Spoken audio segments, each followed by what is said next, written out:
आज पवित्र शारदीय दुर्गा पूजा अष्टमी उपलक्षे मु दीपू आपण समस्त को आम चैनल तरफ हार्दिक अभिनंदन सह शुभेच्छा जनाऊँगी। आशा करुँची माँ को कृपारू आपन जीवन सुख और समृद्धि भरी जाओ।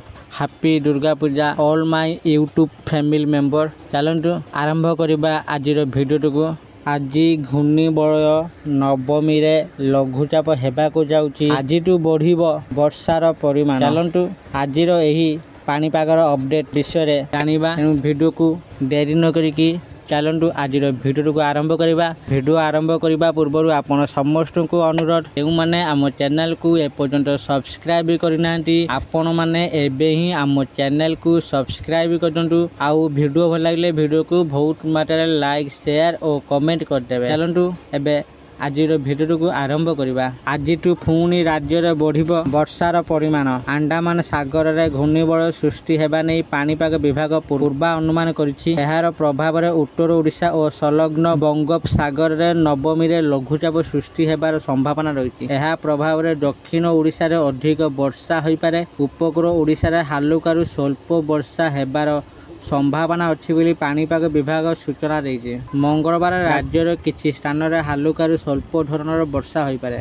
30 रु 40 किलोमीटर बेगर पवन बहिबो। पुरी खर्दा नयागढ़ गंजाम गजपति सोनपुर बौद्ध नुआपड़ा बलांगीर कलाहांडी कंधमाल नवरंगपुर रायगड़ा कोरापुट मालकानगिरी बालेश्वर भद्रक जाजपुर केन्द्रापड़ा कटक जगतसिंहपुर सुंदरगढ़ झारसुगुड़ा बरगड़ संबलपुर देवगढ़ अनुगुल ढेंकानाल केन्दुझर मयूरभंज आदि जिला को येलो वार्निंग करा जायछि। एही जिलार गोटे को दुईटी स्थान में वर्षा हेब बोली पूर्वानुमान करिछि भुवनेश्वर पाणीपाग केन्द्र। सेहीपरि बुधवार मध्य मालकानगिरी कोरापुट रायगड़ा गजपति और गंजाम जिले में प्रबल वर्षा हेबा सह पवन वज्रपातर पूर्वानुमान करा जायछि। पुरी नयागढ़ खर्दा सोनपुर बौद्ध नुआपड़ा बलांगीर कलाहांडी कंधमाल आदि जिले में हल्कारू स्वल्प धरणर वर्षा हेबार संभावना रही।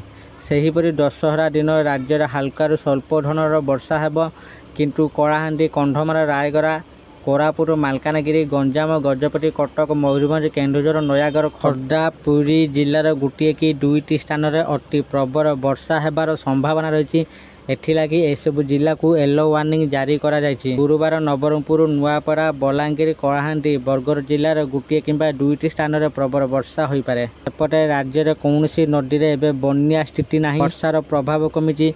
गतकाली केवल 3टी ब्लॉक सदर महकुमार 50 मिमी वर्षा होईछि। समस्त नदी विपद संकेत तले प्रभावित होउछि। याकुट जल भंडार को प्रति सेकेंड रे 2.28 लाख क्यूसेक पानी प्रवेश करुथिबा बेले 6टी फाटक चैनल और केनाल दे निष्कासित होउछि 1.32 लाख क्यूसेक बन्या पानी। लेंगारी जल भंडार को ऊपर मुंडरू आसुछि 855 क्यूसेक एवं निष्कासित होउछि 803 क्यूसेक। मुंडरे भी पानी कमुछि। तेणु बन्या संभावना नै जनसाधारण भय करिबारे किछि नाही बोली जल संपद विभाग सर्वोच्च जंत्री चंद्रशेखर पाढ़ी कहते। आशा करुँची आपण मानकु आजिर एही छोटिया इनफॉरमेशन वीडियोटी भल लगी। जदि आपण मानकु एही वीडियोटी भल लगी थाए दयाकरी एही वीडियो को बहुत मात्रा लाइक शेयर और कमेंट करदंतु। आउ जेउ माने आम चैनल को एपर्यंत सब्सक्राइब करनांती आपण मानकु अनुरोध आपण माने एबे ही आम चैनल को सब्सक्राइब करदंतु। आज पई एतिकी फोन देखाबो आउ एक वीडियो रे।